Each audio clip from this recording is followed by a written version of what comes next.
The Bible tells us the story of David, who slew the giant Goliath. Mo Rocca now recounts that tale of courage and looks at the man some see as David's modern-day counterpart. Despite its military might, the global Goliath, Russia, meeting its modern-day David. A vast invading army under the command of an autocrat.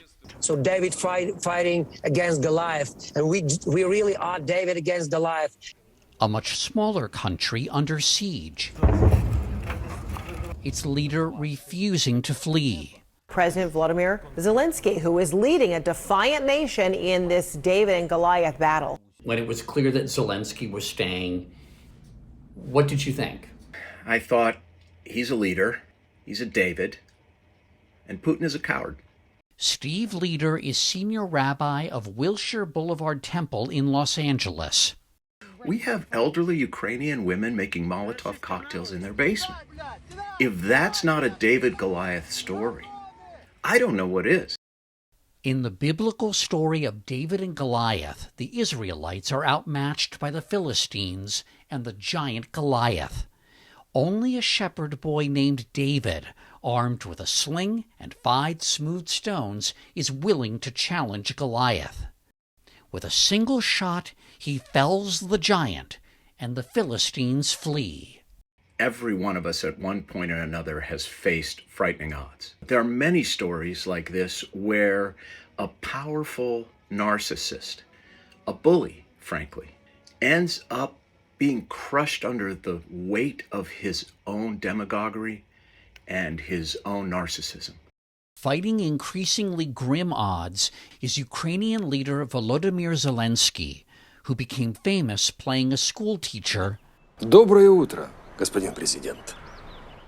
who unexpectedly becomes president of Ukraine, and whose words as the actual president have galvanized people well beyond his country. Even if you destroy all our cathedrals and churches, you will not destroy our sincere faith in God, in Ukraine. You know, he was raised in the Soviet Union as a Jew. He understands what it means to be an outsider. Soviet Jews had their passport stamped, right, with a particular mark. Yes, correct. A black mark on your passport that said, you're a pariah. And so he understands a bully and of having to do the best you can with what you have. That's in his DNA, as is the DNA of Goliath in Putin. That might makes right. That the leader is not accountable for the suffering of his own people.